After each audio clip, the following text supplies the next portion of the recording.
Let's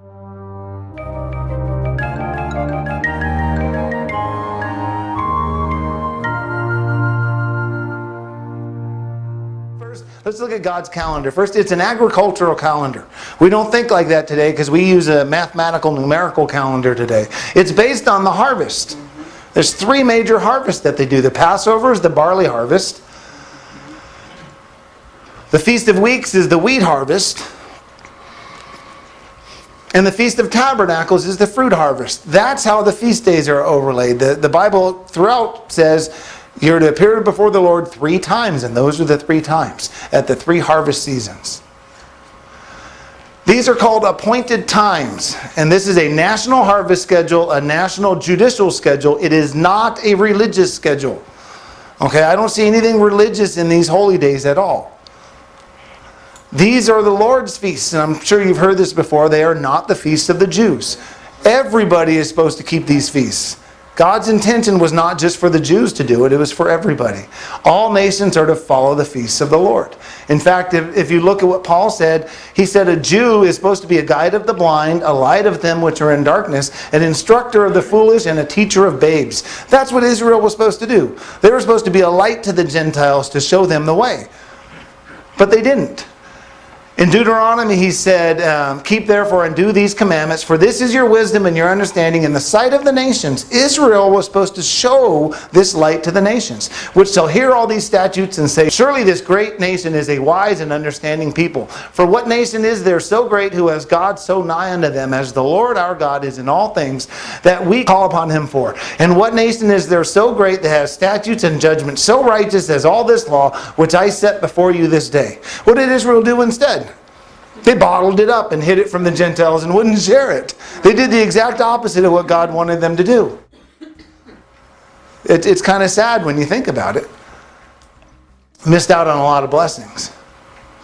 God's calendar uses the sun and the moon. In Genesis 1:14 it says, let there be lights in the firmament. It's for seasons.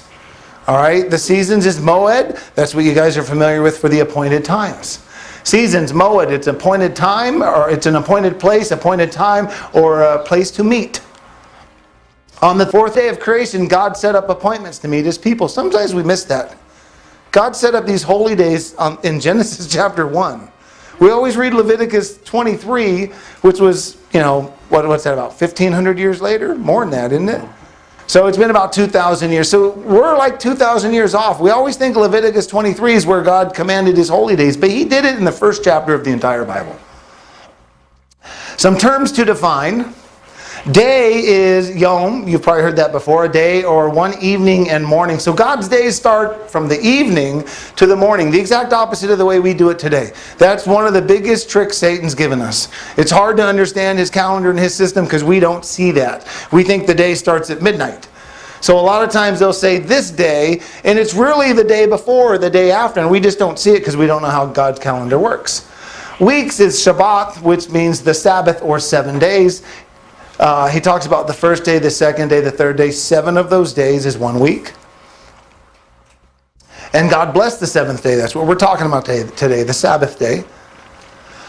Month is Kodesh, which means new moon. We are to observe the month of Abib.